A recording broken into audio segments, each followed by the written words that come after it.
ने आकर के बहुत प्यार दिया, कहा हाथ फेर के सिर पे और कहा ठीक हो ना। मैंने कहा हाँ दादी जी बिल्कुल ठीक हूँ और आपका वरदानी हस्त से मैं बिल्कुल ठीक हो गई हूँ।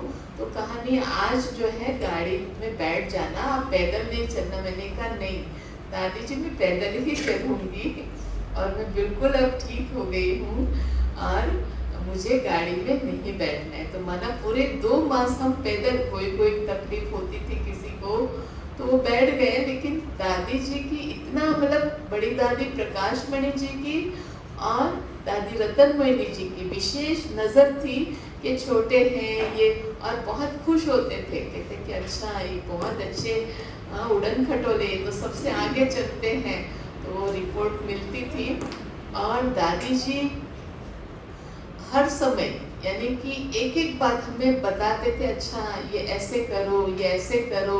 मतलब वो डिटेल नहीं बता रहे हैं कि कोई भी चीज़ के लिए हमें डायरेक्शन शिक्षा देते थे कि अच्छा ऐसे नहीं ऐसे करना है, अच्छा ऐसे।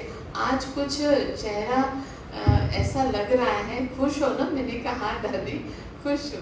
तो जब हम बहुत समय बाद गए दादी के पास तो दादी ने कहा अच्छा बहुत दिनों के बाद आई हो।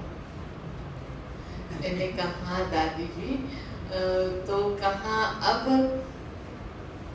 अब जल्दी जल्दी हाँ अब आना है। मैंने कहा हाँ जी दादी अब मैं ज़रूर जल्दी जल्दी आऊँगी, लेकिन जैसे भी दादी की तबीयत के अनुसार कम कम जाना होता ही था।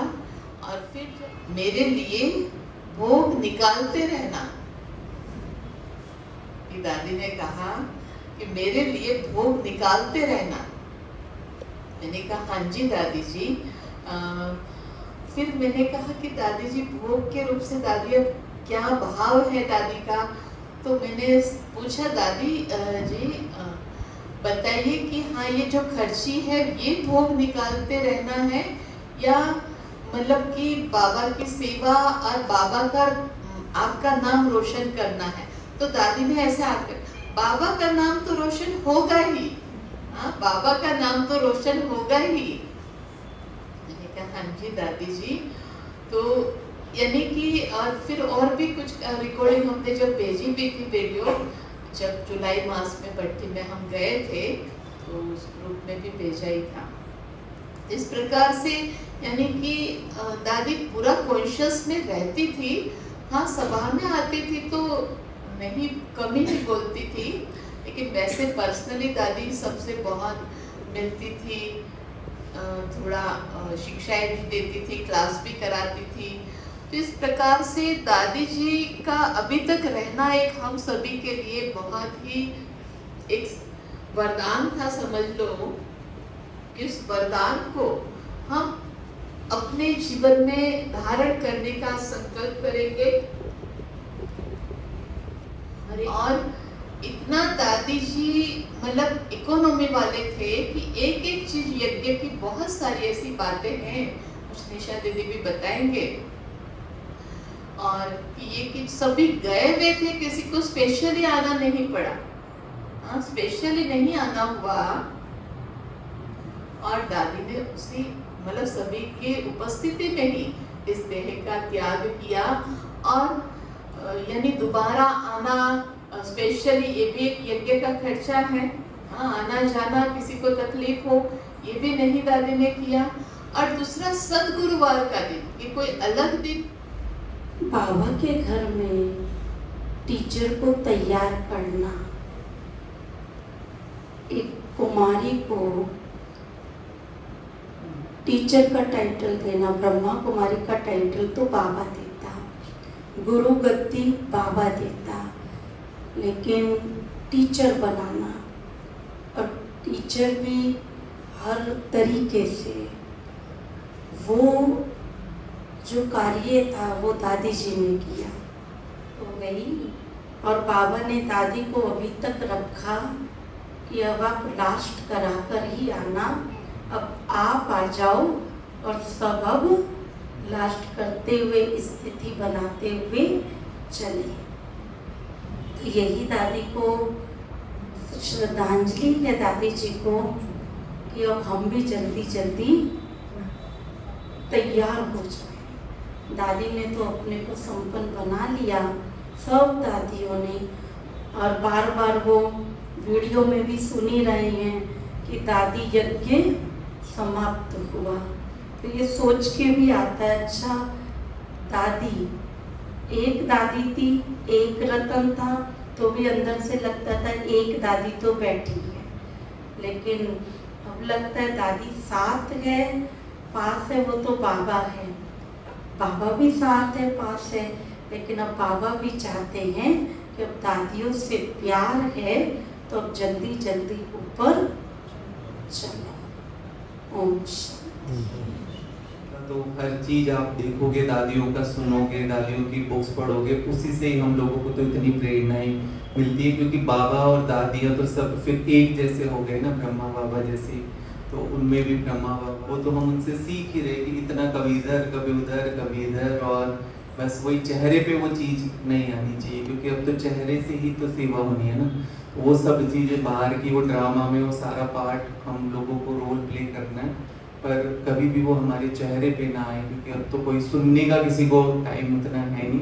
तो अपनी वाइब्रेशन, अपनी फीलिंग्स, अपने चेहरे, इन सभी को ठीक रखना, और इसी से ही आगे की सेवाएं बनेगी।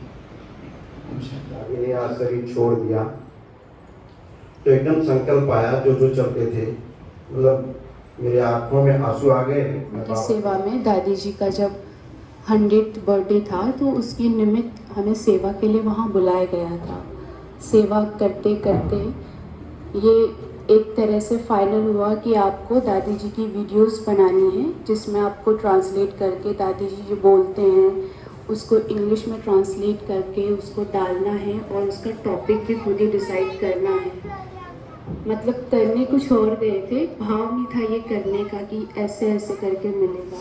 ज्ञान किस तरह से हमारे व्यवहार में, बोल में, हमारे कर्मों में दिखे, वैसा आपको ज्ञानी बनना है, क्योंकि ऐसे ज्ञानी जब बनेंगे तभी हम बाप का साक्षात्कार करा सकेंगे। अभी रामा के प्लान अनुसार हम वैसे तो गए किसी और चीज़ के लिए थे, मधुबन गए थे। उनके साथ साथ जाना है परम धाम को, ये अवस्था बनाने के लिए दादी जी ने ये प्रेरणा देके गई। इनका प्रभाव हमारे जीवन पर आ रहा है कि बिल्कुल बाबा ने जैसे कहा कि एक एक घड़ी अंतिम घड़ी है, तो वो अवस्था बनने में कितनी इजी है, तो ये हमने अनुभव किया। और ये मैं बता रहा था, तो इसमें मैंने जैसे कुछ बताया कि भाई बहनों की जो क्लास, एक दो भाई बहनों की बहुत ज़्यादा एक्टिव क्लास थी, बहुत ज़्यादा प्रत्यक्ष प्रमाणित थी, तो उसको हमने कहा कि ऐसी क्लासेस हमें रोज रोज सुनना चाहिए। और दूसरी बार जब गए थे तब 3 महीने होते थे, तो वहाँ सेवा क्या थी? सेवा नहीं थी, वो सिर्फ पाना ही पाना था, क्योंकि उसमें सारा भाव जो उनकी टीम का था वो देना ही था, चाहे छोटी सेवा हो, बड़ी सेवा हो, कोई भी सेवा हो। ये शायद दादी जी की ही प्रेरणा थी कि हमको कैसे भी बाबा के साथ का, बाबा के प्यार का, मधुबन का, बाबा के घर का, अपने घर का अनुभव बच्चों को कराना है। तो जैसे एक घर का अनुभव और बढ़ता गया, बाबा के प्यार का तो अनुभव था ही, देख करके ही हम सीख रहे हैं, उनकी जीवन कहानी को पढ़ करके, उनको जान के हमने बाबा को भी जाना है, बाबा के चरित्र को जाना है। और दादियाँ तो है ही एग्जाम्पल। तो लास्ट ईयर हमको बहुत बड़ा सौभाग्य था हमें कि वहाँ पैड ऑफिस में हमें बुलाया गया था सेवा के लिए। कुछ 4 महीने हम वहाँ रुके, सभी ताली बजाने लगे और सभी खुश होने लगे। सभी बहनें भी जो थी, हमारे ट्रेनिंग की साथी भी, सभी खूब तालियां बजाने लगे, क्योंकि दादी जी मुस्कुरा रहे थे वो गीत के साथ साथ ही। मना वो सुन रहे थे, समझ रहे थे, सब कुछ महसूस कर रहे थे, सब देख रहे थे कि सारी कुमारियाँ ट्रेनिंग के लिए आई हुई हैं। तो मना कुछ बोले बिना भी उनके साथ का, जैसे हम उनके साथ रह रहे हैं, उनके साथ जी रहे हैं, बहुत अच्छा ये अनुभव रहा।